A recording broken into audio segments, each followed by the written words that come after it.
Hi, everybody. We are here to dive a bit more into Elam's personal history, how he came to care so much about these topics of embodiment, attention, and perception.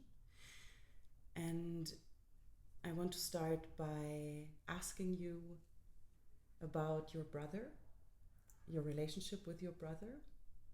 You told me that he was very special and that growing up with him kind of opened for you a world into different perceptions, different kind of perceptions, the door into this subjective thing that we all perceive the world in a different way. Yes. So I would be very curious to hear more about your experience with this and, yeah, about your brother and your relationship. So it's not something that I can say one to one that this event brought that idea or that this way of life created this view. Mm-hmm. It's much more subtle and yet much deeper. Mm-hmm. Okay, so my half brother his name was Avner, and he came to the world when I was almost 10, and it was supposed to be a very joyous event, and then everything started to work the other way around, and it was a huge sort of family catastrophe. He was born in a very unhealthy condition, too much prematurely. It was obvious that there is a brain damage in his head, and that his limbs are twisted, and there was from this kind of excitement towards having a family and having a child, there was suddenly this cold shower of realizations that something has really gone wrong, most likely due to lack of oxygen and birth and the damages that followed. And took a long time to define what exactly is the problem and what is actually the strategy that we can start to pursue as a family. And we as children had to follow it with very little understanding of what was going on, because some of the medical doctors and some of the adults around us didn't really understand fully the issue. A couple of years down the line, he was diagnosed with severe autism. And he particularly had a hypersensitive hearing, like a bionic kind of hearing. He could hear things from kilometers away. And it caused him most of the time to try to close his ears because it was too much. Took a while to understand what he was suffering from. There was very little understanding back then. We speak about the very early 70s. And his vision was completely distorted. So to see colors and to see textures and to see depth was a blur. So he could not really focus his eyes properly, and he could not really see. So he was able to speak at some point and tell you about this? Hardly. He could say a word here, a word there, but the speech was very, very impaired. So we had to find other means of communication and somehow a way to operate with this. So it was really a learning process for the whole family. And another thing was his touch was in hypo, so he was not very sensitive. He could get hurt without noticing it. And this discrepancy between this hyper hearing and a lack of sensation and the blur of vision was a complete shock for me as a child. I could not grasp that you can see the world differently than what we call normal. Yeah, so the whole normal issue came into question, and I was going through a very deep crisis with the whole thing. I was always a very good student and a very good child in school, and education was actually fun for me. And I started to doubt myself. I started to see, well, maybe also I am autistic. Mm-hmm. And I also have certain limitations. And then suddenly everything in the world started to look from this perspective as a child, you know? Like everybody is a little bit abnormal. So, whoa, what does this mean for the entire thing that we Mm-hmm. are? So a lot of those questions came to my mind, and I could see that it was fascinating also to see that he sees a different world and he has a different joy in it. He could observe, for instance, water, running, Mm-hmm. moving water, and Mm-hmm. just above the water, he has this gaze in his eyes that he could. It was a bit like a deep meditation for him Mm-hmm. to see flowing water, and full of joy. He was sometimes so he was laughing just looking at the little creek or Mm-hmm. a trickle or something. Even the toilet, just flushing down the toilet was like an orchestra playing a symphony. And we used to laugh a lot, cry a lot, but it was also a very deep lesson for me Mm-hmm. about how different people can be. Imagine other creatures around us, Yeah. but that actually there are many, many worlds within our world that could be differently perceived. Mm-hmm. And for me, at age 10, it was an utter discovery. It was like a new continent to explore. Mm-hmm. At the same time, I was terribly ashamed because I felt as if something is wrong with us as a family. Mm-hmm. I would walk with him in the street and I was trying to all the time hide that nobody will see or nobody will ask us questions. And Mm-hmm. so there was emotionally a whole process of actually celebrating Mm-hmm. the difference. It sounds like this was a reflection also of how other people perceived him being different, right? Like the Yeah, judgment we have towards The other. the other. Yeah, exactly. Mm-hmm. So this you really feel very, very strongly. Mm-hmm. And in one way or another, you become part of this other because you are the brother of. Mm-hmm. So this was also a process, an emotional process, I would say, or educational process. And later on, with as the years went by, it started to be a gift. Mm. We would go out together to a restaurant. He would make a whole mess, and this was extremely funny. And I could also see how I could grow out of this. And again, it's a very traumatic event when something like this happens. Not even mentioning the fact that you don't have your parents around anymore because they're just busy with surviving.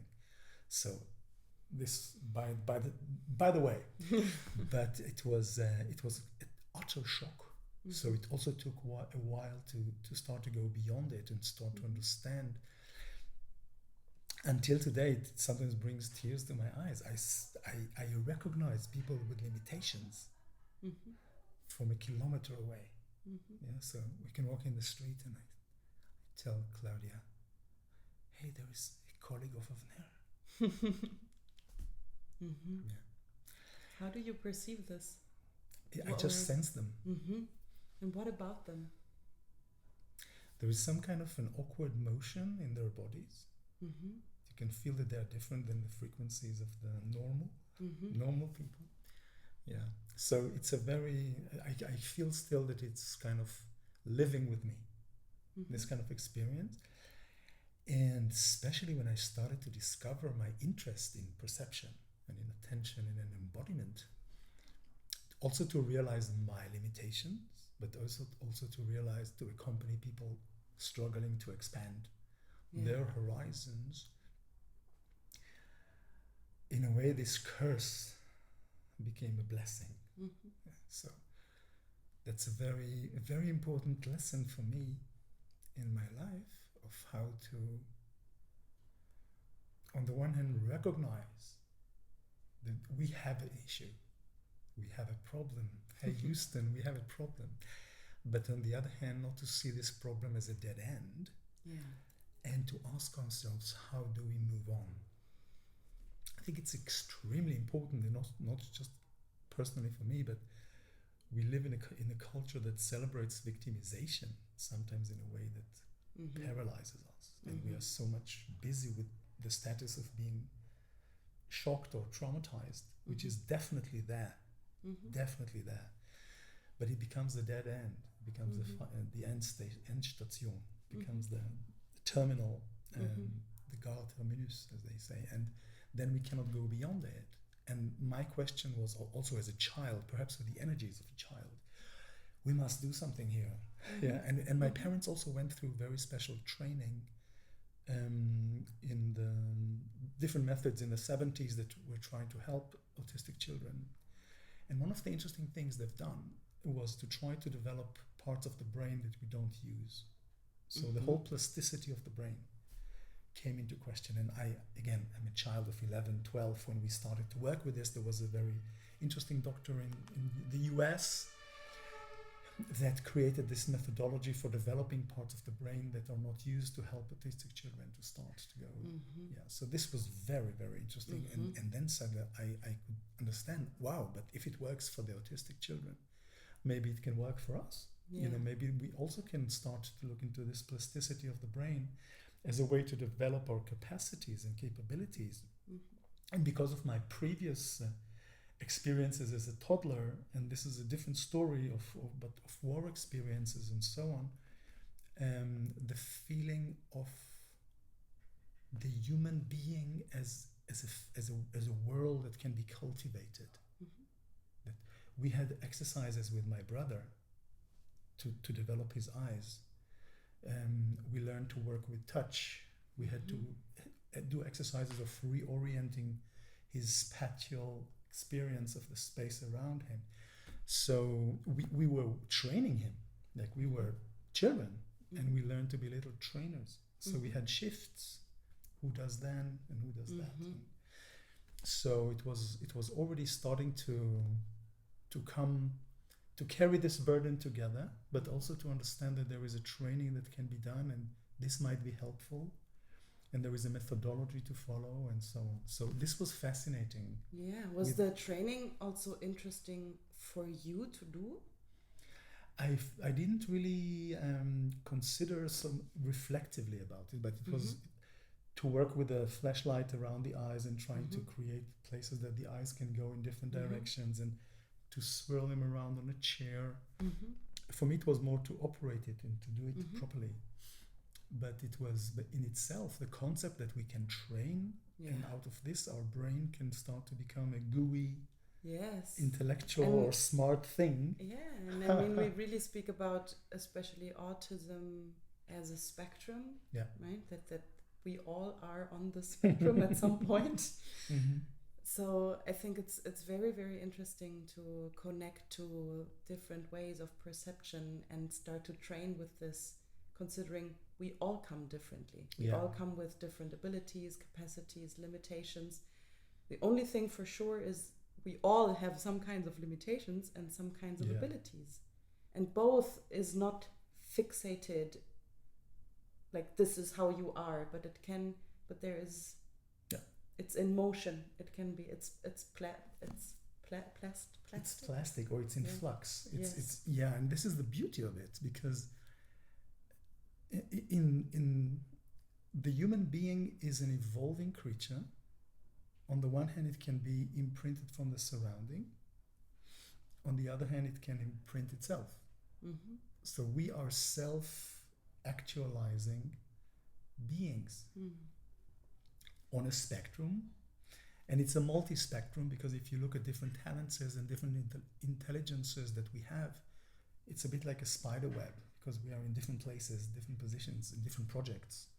So, but we still can come with this attitude of learning to work through the limitation, learning to compensate when it's not possible to do otherwise, and learning to grow as human beings into this mystery of who we are. This, for me, also this mystery was with my brother very, very strong. It was, I could see that humans have something mysterious. The doctors and psychologists were very busy with the brain. Okay, but there was, in his being, he was super different and super special. So, in a very touching way, it was almost like a wild animal that is your family. That you can really experience a kind of a fringe, kind of an experience of the beyond. What happens when we go beyond a certain threshold and we start to perceive things beyond the human normalcy? You go beyond into the ultraviolet or the infrared. When people take drugs, what happens and how they start to do this? So all these questions of you can, without judgment, saying the distortion of perception, and how can we learn to expand it? And this became, for me personally, extremely important, because on the one hand, I wanted to expand perception. I was interested in the horizon and how large can I make it. At the same time, I wanted to be able to play normal or to manage in the real world. And then I needed my attention to be able to focus. And here's the thing. My brother could focus very well as well. He could look at something. I would make you a little imitation. He could, for instance, see here something very interesting. His eyes were completely blurring into a dreamlike state, and he was entering it and starting to play with it. And he was usually doing it with his fingers. And he would rock back and forth. He was totally focused. He was consumed. But he would not be able to shift his focus to something else. So those places get very sticky. Think of ourselves now with the screen or with the app. We can get locked into those things. It's a similar thing. So for me, it was also a very important feature to start to realize, wow, we are able to focus, but it's important that we have a choice how to manage this. And in today's world, we are really confronted with this issue.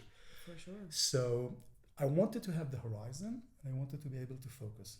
How do I manage all this together and not to get lost in one or the other? So those questions became very real in very young ages. Yeah, and what I also hear when I listen to you is the beauty when connection is happening, like when these different organisms that almost feel like different species sometimes. They can start talking. And they start talking, and Absolutely. how beautiful that is when it happens. Yeah. And in a way, I think when we encounter people, it's always a bit like this. We're always two different organisms. Yeah. Even in couple life and partners and Yeah. different people, different individuals, different genders. Yeah, we have a lot of work to do in the ability to listen to the other and to, I would say, even to become richer by the difference. That's the beauty that also with our society and our culture nowadays, we are encountering so much difference and there is so much to learn. And also to get beyond this shock of being so different, right? Because I like this also vibrates in this whole story, this shock of the event, of the birth, of the difficulties and the daily life I'm sure. Whoa. To kind of expand beyond this shock and also the pain that's in there, and to dare to meet, to be like, okay, so this is who we are now, so how can we meet? And it goes also through a lot of embarrassment because children of this kind tend to not respect any rules, at least to an extent. Of most children don't. But how to dress, or if to dress, and where to pee, and all kinds of interesting things. So it was also on the social fabric. It was an immediate rip. Like he was on the fringe all the time, and people loved him. And we had many times guests, and sometimes high-profile guests. My parents were diplomats, and suddenly you have Avner coming down the stairs half naked and like, hello. So interesting things. But as a child, for me, it was also possible to see how people react to those rules. And to see that actually under those rules, that is like do and don'ts that are very severe, actually Avner came from a world that had its own little rules, and it still was part of this larger reality. So maybe the rules don't have to be so stiff, and we can respect them. You mean that even like important people were able to relate to his rules in a way? Yeah, Yeah. and they could laugh. Yeah. It was very interesting for me to see. Oh, wow, it's not the end of the world. Mm-hmm. He made he made a little poops in dinner. Okay, we can survive. Take a breath. Uh-huh. So this was a very interesting experience about a lot of different aspects of this. Mm-hmm. And the conclusion for me was definitely that with all our limitations as a starting point, we should never take it as the end point. Mm-hmm. It's really something to cultivate, and it has an importance. It's not just that you are working with somebody who has limitations, or you work with your own limitations. When you win, the world wins. Mm-hmm. Like if you manage to do something that you haven't been able to do before, it's not just your own. It's part of nature. It's part of the world. So this issue of advancement and improvement and enhancement and empowerment through the body, through attention, through perception. One of the major influences was my brother, and he was a teacher of mine. Mm-hmm. Strange teacher. Mm. Yeah, but a teacher nevertheless. Thank you so much for sharing this. It's beautiful. Thanks. Yeah, so if you enjoy our talks, if this is of interest for you, we'd be happy if you subscribe to our channels so you can follow the upcoming videos. I will also put the links to our websites in the description. So yeah, check out our work, check out Elam's work, and see you soon. Thanks.